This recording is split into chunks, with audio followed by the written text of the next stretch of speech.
local onde ficamos. Lembram-se do vídeo que eu mostrei? É uma das técnicas do desmonte, das técnicas de exploração, do desmonte de rocha, que é utilizada tanto a céu aberto como nas minas em subterrâneo.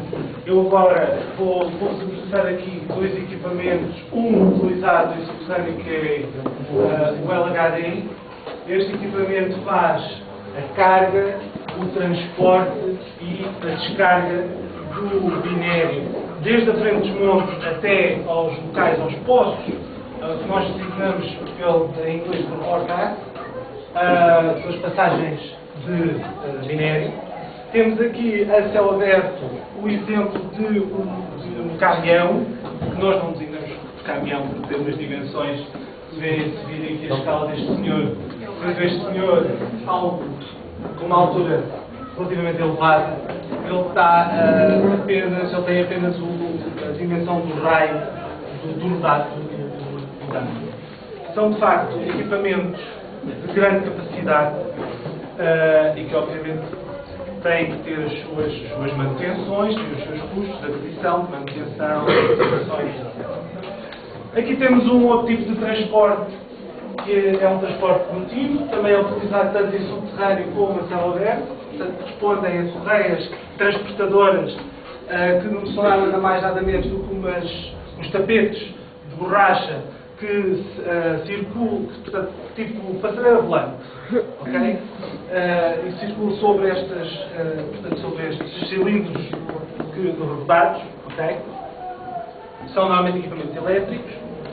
E, em termos das principais operações minerais que nós podemos ter, temos aqui, normalmente, nas minas subterrâneas, estes equipamentos estão instalados no interior da mina, é onde se faz a primeira pilotagem, isto é, vai-se partir o material até a uma dimensão que seja facilmente transportável, ok?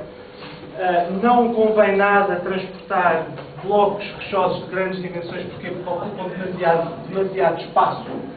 E se nós tivermos 2 ou 3 blocos, conseguimos encher um caminhão, enquanto que se os partirmos, se nós tivermos o índice de vazios, isto é, a quantidade de vazios, de espaços entre as partículas, é menor.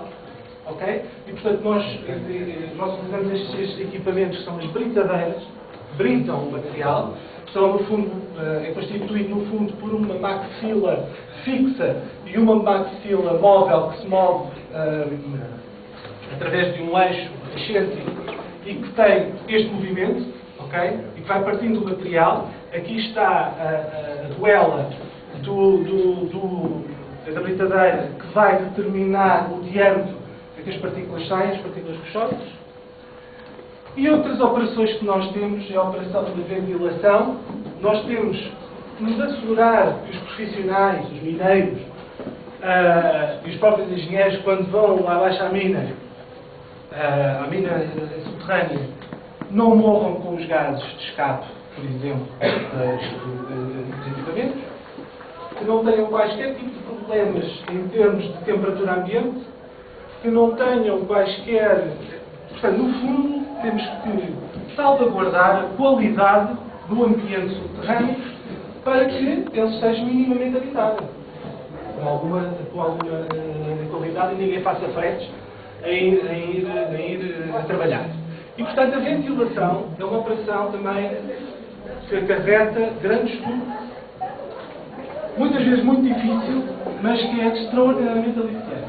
Outra coisa é a energia elétrica, que tem que ser dimensionada para a quantidade de equipamentos que nós temos, para o tipo de equipamentos que temos, etc. E o ar comprimido é uma das energias também muito importantes, na medida em que muitos equipamentos também utilizam esta energia para, por exemplo, fazer depois as suas produções. E eu vou-vos agora falar daquilo que é a minha especialidade. É algo que as pessoas, quando veem isto, ficam com um bocado de medo. Alguém pode, de facto, considerar que isto é uma grande seca, mas eu vou explicar isto de uma forma para tentar que não seja demasiadamente pesado mas que entendam porque é que este tema da estabilidade de maciços rochosos é não só importante, porque muitos dos acidentes no interior das minas, no interior das minas subterrâneas e a céu aberto acontecem devido à instabilização do maciço e também é um tema bastante aliciante, porque nós estamos a trabalhar com um material sólido que se chama rocha. Uma associação desse material sólido de rocha com descontinuidades naturais que aparecem e que nós temos que saber qual é que é a resposta do maciço rochoso quando nós estamos a intervencioná-lo. Para isso nós temos uma ciência que se chama a geomecânica. No fundo, a geomecânica é a ciência que engloba três grandes disciplinas: a mecânica dos solos, a mecânica das rochas e a geologia da engenharia. Esta é uma definição dada pelo professor Vianias em 1952, cuja aplicação se encontra relacionada com o projeto e construção de minas, túneis, fundações de estruturas, taludes de escavação, barragens, etc. No fundo, a geomecânica permite efetuar o estudo destas obras de forma a melhorar o ambiente e a qualidade de vida e também a otimizar os projetos de engenharia. E nós, a partir desta ciência, vamos realizar estudos de estabilidade, estática e dinâmica dos terrenos que nós estamos a intervencionar. Para isso, lembram-se que eu mostrei há pouco as sondagens, que nós retirávamos amostras de rocha e nós fazíamos uma série de ensaios geofísicos, geoquímicos, etc., para saber qual é que era o conteúdo em termos de minério, em termos dos elementos químicos que estavam presentes. Mas também utilizamos essas sondagens para fazer os ensaios mecânicos, aqui em laboratório. E é a partir do conhecimento que nós vamos adquirir do laboratório que vamos verificar se as escavações que nós fazemos, as galerias em subterrâneo e os taludes a céu aberto, vão cair ou não vão cair. O nosso objetivo é que não caiam. Este é um exemplo de um ensaio muito explícito, muito simples de fazer, onde nós conseguimos determinar o quê? Determinar qual é que é a força que um determinado material rochoso, uma determinada rocha, consegue suportar. Este é um ensaio muito simples de fazer, é só meter ali o provento rochoso e existem dois pontos de contacto, daí se chamar o ensaio de compressão pontual, que vai partir a rocha, é determinado um índice e esse índice vai determinar a resistência por forma indireta, matemática. Aqui é um outro ensaio.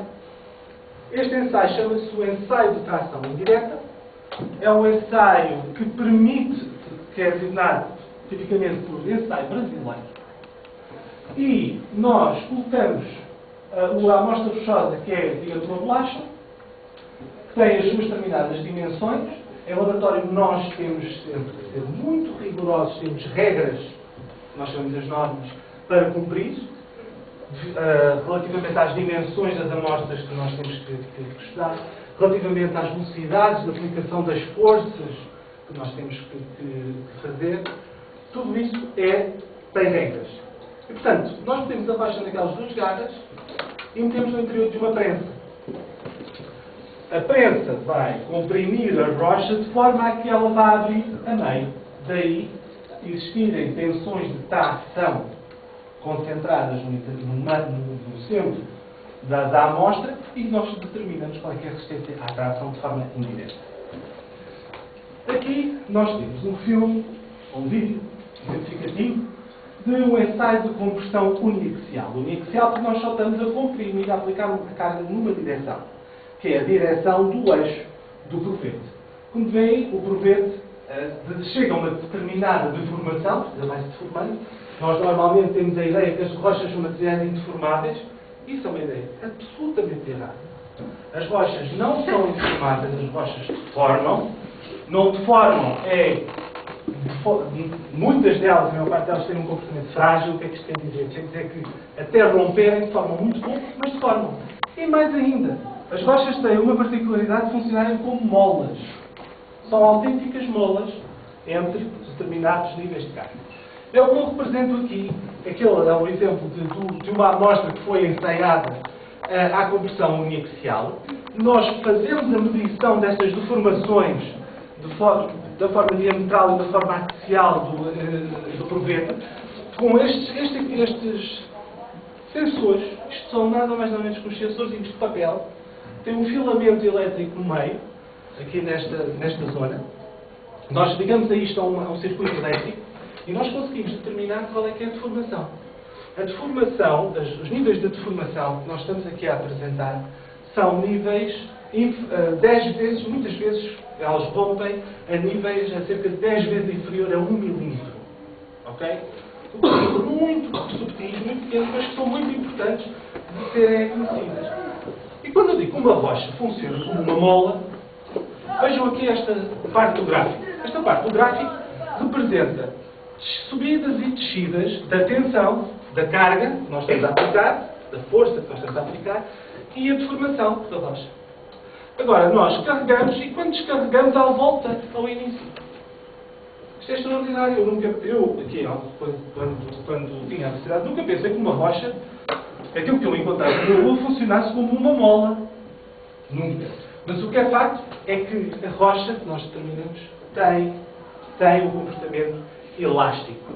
Obviamente que quando chega a um determinado nível de tensão, a rocha já não consegue suportar, vai criando microfissuras no interior que nós não conseguimos ver, mas ela cria essas microfissuras. Pela conjugação dessas microfissuras que vão-se todas encontrar, vão criar fraturas que depois levam aqui ao ponto máximo onde se dá a ruptura e depois vem ali a superfície de ruptura que é criada na rocha por uma simples compressão. Aqui estamos a comprimir a rocha. Fazemos outros ensaios. Isto é um exemplo de um ensaio de corte. Isto é um método específico, mas isto é um ensaio de corte. Nós temos a amostra rochosa cilíndrica inicial. É o nosso objetivo saber como é que ela se corta, quais são os parâmetros de resistência que ela tem por forças ao corte. E este é um ensaio de compressão também, mas um ensaio de compressão triaxial. Nós, quando estamos a estudar as forças que nós temos que saber no local onde vamos abrir uma galeria, nós temos que, no laboratório, replicar essas condições. Ora, quando nós vamos buscar um pouco de rocha, a cerca de, vamos imaginar, 600 metros de profundidade, nós vamos ter o peso todo do terreno que está para cima até à superfície, que é monstro, mas também vamos ter pressões laterais. Ok? Está tudo ali, é confinadinho. Então, nós vamos replicar isto no ensaio triaxial. No ensaio triaxial, nós aplicamos uma carga segundo o eixo do provento e uma carga lateral. E vamos saber quanto é que ela resiste quando ela é abraçada por uma outra carga. Obviamente, quanto maior a carga de confinamento, maior será a carga necessária, a força necessária para partir esta rocha. Bom, tudo isto com o objetivo de quê? De dimensionar, então um exemplo, um esquema, no canto inferior esquerdo, um esquema de uma exploração subterrânea por câmaras e pilares. Portanto, todos estes quadrados aqui, estes, são pilares, ok? As aberturas que são feitas entre os pilares chamam-se as câmaras. E nós temos que saber qual é que é. E nestes pilares, nós temos que deixar estes pilares para que o teto não caia. Certo?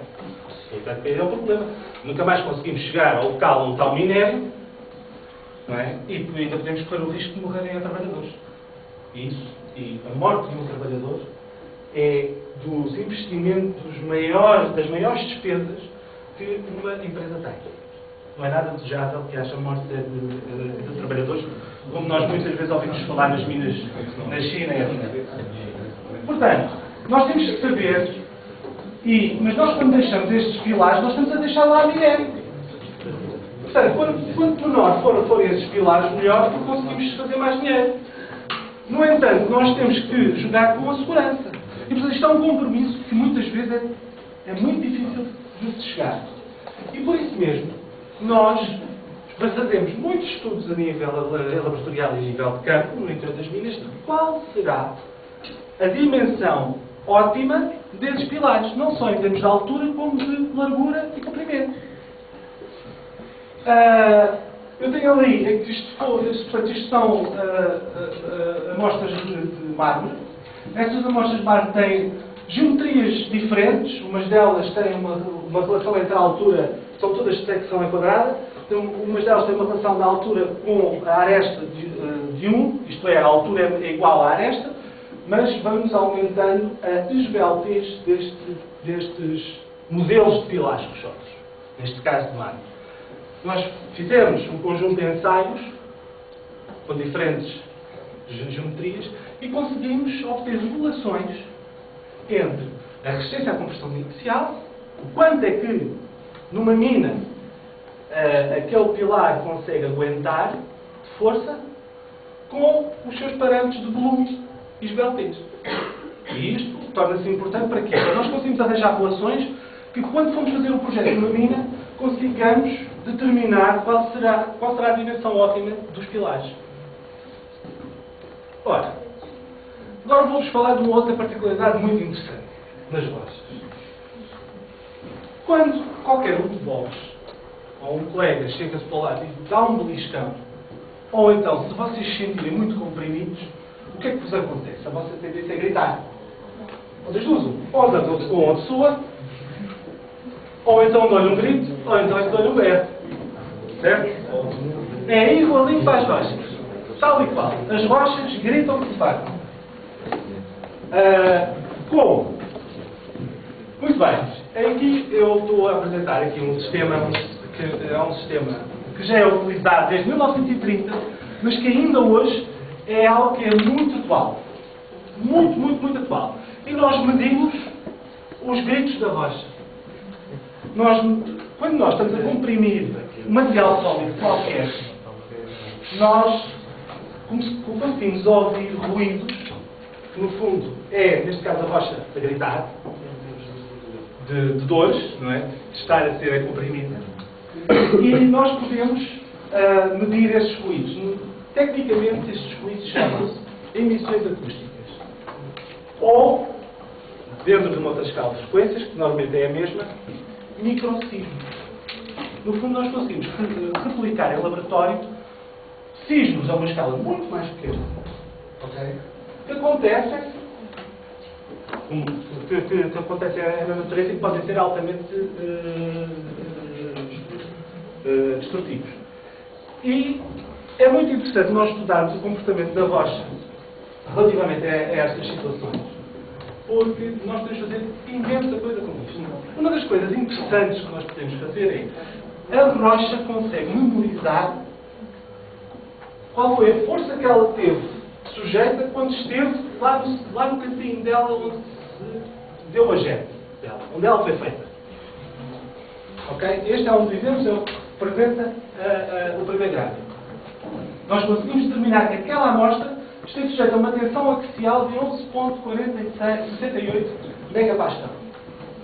Isto é muito interessante, porque normalmente a determinação destes valores no local é muito caro.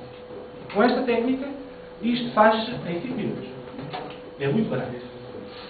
Nós também podemos ver, e elas têm, de facto, comportamento, gritam de forma diferente, ok? Consoante a geometria delas. E é isto que representa este gráfico que está aqui. O gráfico que está ali ao lado é, de facto, a determinação, a linha que corresponde àquilo que nós calculamos, teoricamente, que deverá ser a tensão vertical com o aumento da profundidade, e os outros pontos representam as tensões que são determinadas através do método das emissões acústicas. Uma outra situação que é muito utilizada são as análises genéricas. Ok? Nós fazemos os ensaios de laboratório, mas isso custa dinheiro. Tudo custa dinheiro.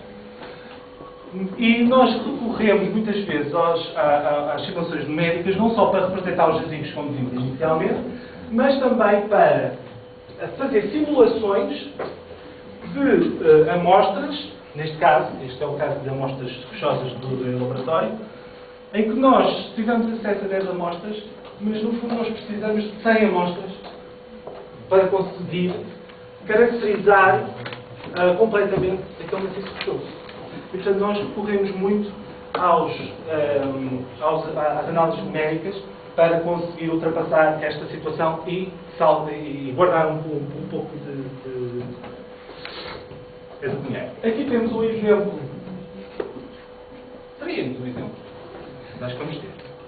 Ok. O exemplo de uma análise numérica, neste caso de uma catástrofe. Ok? Cai tudo. Portanto, com aquelas condições,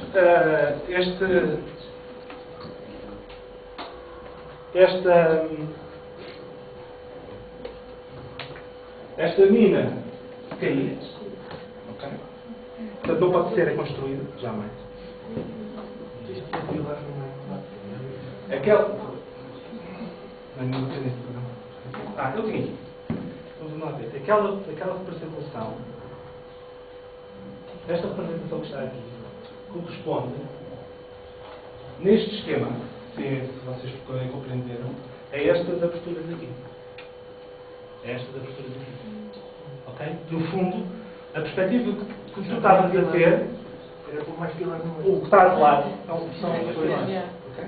Aquela é uma galeria. Portanto, não vamos fazer aquela medida. Exatamente. Mas isto é uma simulação numérica, ok? Na mecânica dos solos, eu não vou aprofundar muito na mecânica dos solos, porque de facto nós temos essas noções, temos disciplinas de mecânicas dos solos, temos que aprender mecânica dos solos, mas nós não utilizamos e não é o core do energia disso, portanto eu não vou entrar aqui em grande detalhe. Este aqui é um exemplo de um ensaio de campo que é efetuado para saber qual é que é o peso que aquele solo consegue suportar, ok? Numa determinada área. E portanto nós já vimos todas estas situações. A prospeção e sondagens, que é a primeira fase, a seguir a viabilidade económica para ver se avançamos ou não com o projeto. O projeto é viável economicamente, vamos explorá-lo.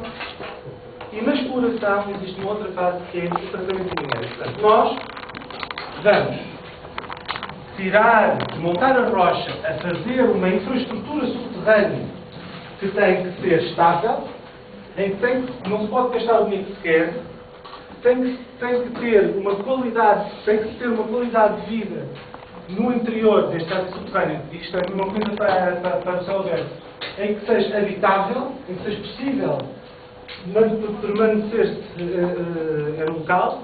Nós fazemos a britagem do material, uma britagem primária de material que desmontamos, trazemos para a superfície com aquelas correias transportadoras, e depois o que é que fazemos com aquilo? Nós temos que valorizar aquele material que retiramos, aquela rocha que desmontou. Ainda tem impurezas, ainda tem coisas que têm que ser removidas de forma a conseguir fazer um concentrado, neste caso, dos minérios metálicos.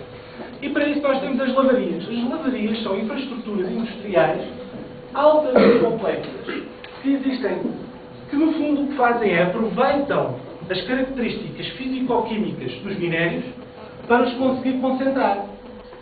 Ok? Por vários processos físico-químicos. Eu aqui apresento aquilo que eu considero um dos mais interessantes. Tem um aspecto um bocado nojento, mas isto é uma separação por flutuação. Também designado por espumas. Isto é uma espuma. Esta espuma está carregada de minério metálico. Isto porque o minério metálico tem uma característica física interessante. É que não gosta de água, gosta mais de ar. Então o que é que se faz? Num tanque, ok? Mete-se água, ou entra uma pasta de uma lama, ok? Junta-se um reagente que vai criar uma espuma, tem-se uma varinha mágica lá em baixo a dar movimento para se criar espuma e para criar ar, ok? E as partículas metálicas que gostam do ar vão-se colar às bolhas. Como as bolhas são mais leves do que a própria água, sobem, vão criar este efeito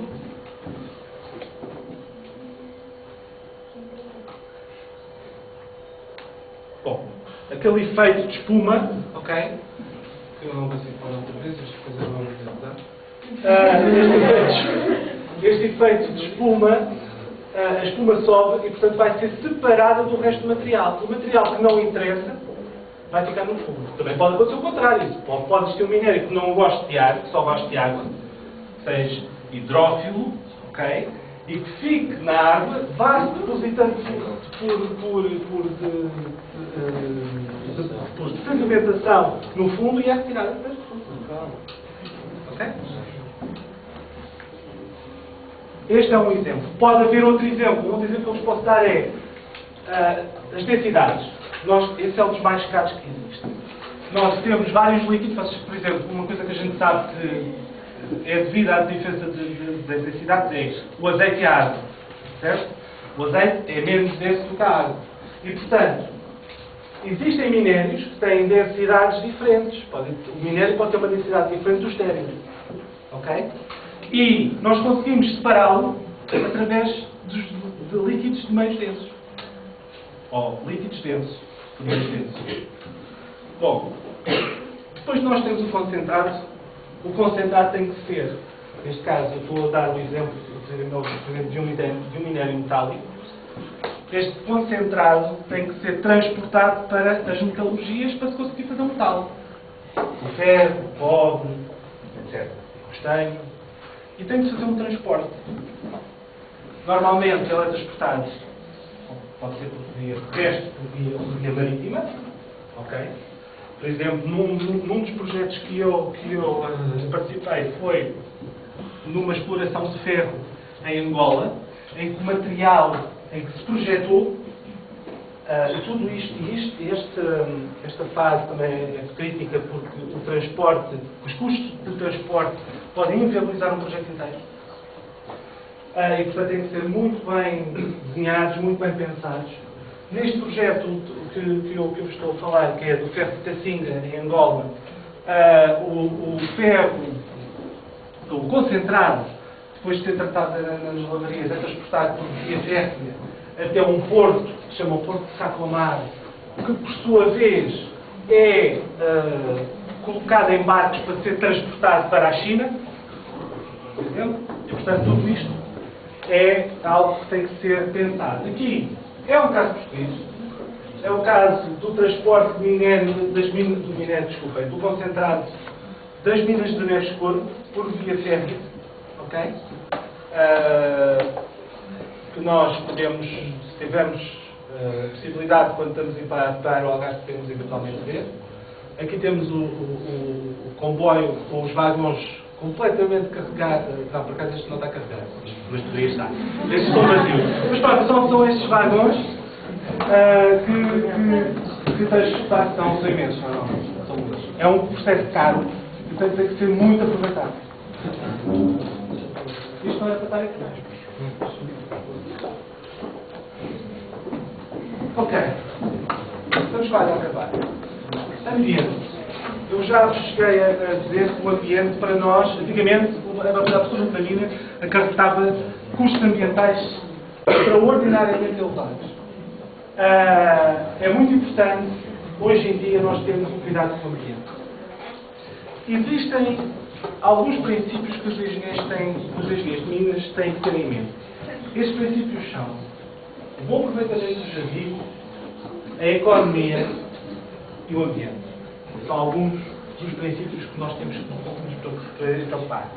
O mais elevado de todos é a segurança. Okay? Como vos disse há bocado, isto é um exemplo de uma escombreira. Como veem, não é nada agradável de ver. Exatamente, tem ali uma piscina, mas aquela piscina é constituída por arsénio. Okay? É um bocadinho desagradável. Isto é uma parte das escombreira. Nós temos aqui um outro talude maior que este. Aqui é uma bacia de rejeitados. Os rejeitados é o estéril que sai das ladarias. Okay? Daí ser arsénio.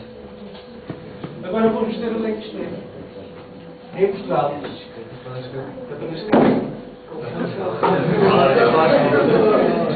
Não, mas porquê que eu queria dizer isto? Vocês quando forem à Panasqueira, se forem um dia, é muito difícil visitar a Panasqueira.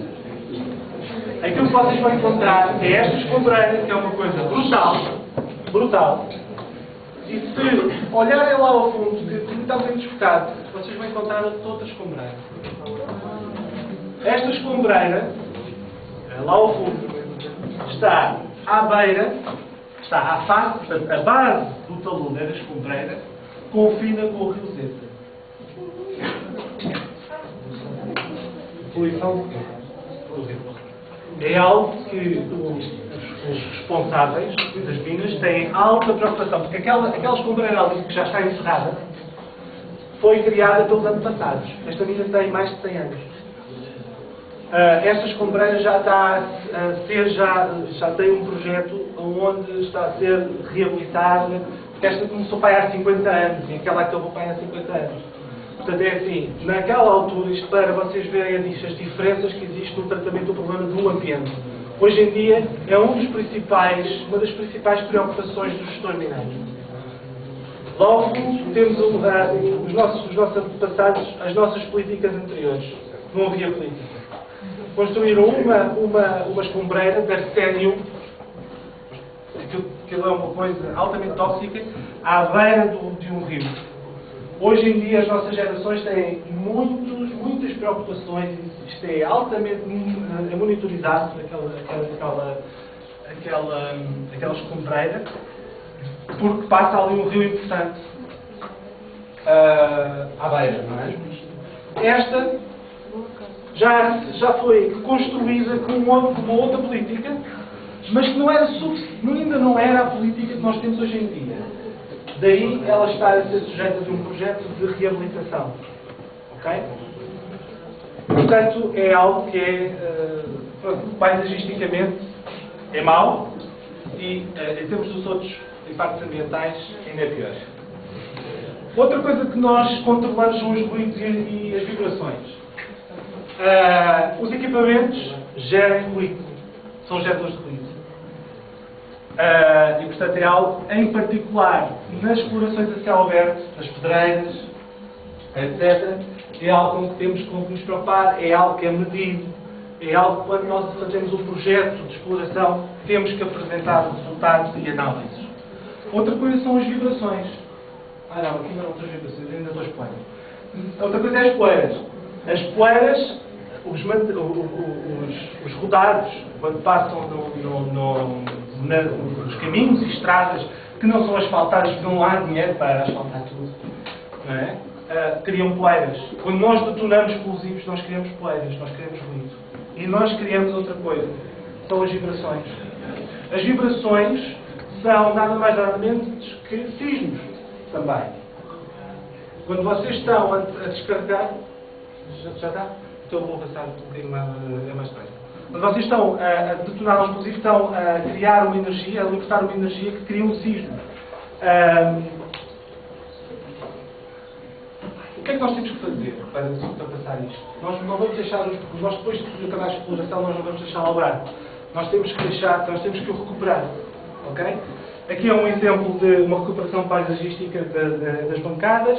Aqui é um exemplo de uma recuperação paisagística, de uma recuperação paisagística de uma praia que vocês também conhecem.